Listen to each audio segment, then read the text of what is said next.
మధ్యప్రాచ్యంలో మళ్లీ యుద్ధ మేఘాలు కమ్ముకున్నాయి. ఇరాన్పై అమెరికా మరోసారి భారీ స్థాయిలో సైనిక దాడులను ప్రారంభించింది.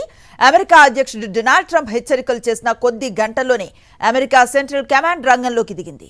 కమాండర్ ఇన్ చీఫ్ ఆదేశాల మేరకు ఇరాన్పై వైమానిక దాడులు ప్రారంభించినట్లుగా అమెరికా సైన్యం అధికారికంగా ప్రకటించింది. హర్మూజ్ జలసంధిలో వాణిజ్య నౌకలు, పౌరుల ప్రయాణానికి ముప్పు కలిగించే ఇరాన్ సామర్థ్యాన్ని తగ్గించడమే లక్ష్యంగా ఈ ఆపరేషన్ చేపట్టినట్లుగా అమెరికా సెంట్రల్ కమాండ్ వెల్లడించింది. 공발이. Tschüss, biara, allein. C'est doch schwer. C'est doch. Tschüss, gerade.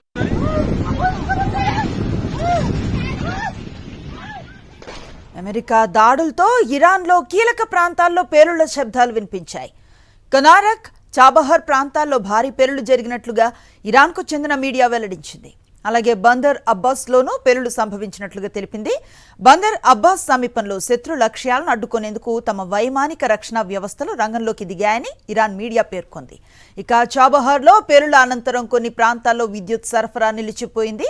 మరోవైపు సిరిక్, బందర్ అబ్బాస్ ప్రాంతాల్లోనూ పేలుళ్ల శబ్దాలు వినిపించినట్లుగా సమాచారం.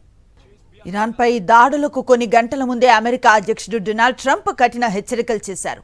టర్కీలో జరిగిన నాటో సదస్సు సందర్భంగా మీడియాతో మాట్లాడిన ట్రంప్ ఈ రాత్రి ఇరాన్ను గట్టిగా దెబ్బతీస్తా అంటూ వ్యాఖ్యానించారు. ఆ ప్రకటన తర్వాతే అమెరికా సైనిక చర్యలు మొదలయ్యాయి. తాజా పరిణామాలతో మధ్యప్రాచ్యంలో ఉద్రిక్తతలు మరింత పెరిగే అవకాశం కనిపిస్తోంది.